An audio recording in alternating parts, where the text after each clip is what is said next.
மகாவிஷ்ணு பக்தன் பிரகலாதனை காப்பாற்ற நரசிம்ம அவதாரம் எடுத்து இரண்யகசிபுவை வதம் செய்து அவன் இரத்தத்தை குடித்ததால் நரசிம்மரின் கோபம் மிகவும் அதிகமாக இருந்தது. தேவர்களால் அவரது கோபத்தை தணிக்க முடியாமல் அனைவரும் சிவபெருமானிடம் தஞ்சமடைந்தனர். அப்போது சிவபெருமான் சரபேஸ்வரராக அவதாரம் எடுத்தார்.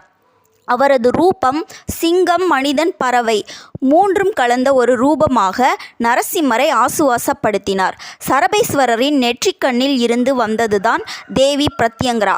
சரபேஸ்வரர் ஆலயத்திற்கு சென்று வந்தால் பில்லி சூனியம், ஏவல், செய்வினை பயத்தில் இருந்து விடுபடலாம். கண்ணுக்கு தெரியாத எதிரிகளின் தொல்லை இருக்காது. இந்த ஆலயம் கும்பகோணத்திலிருந்து மயிலாடுதுறை போகும் வழியில் உள்ள திருப்புவனம் என்னும் ஊரில் கம்பகேஸ்வரர் ஆலயத்தில் சரபேஸ்வரருக்கு தனி சன்னதி உள்ளது.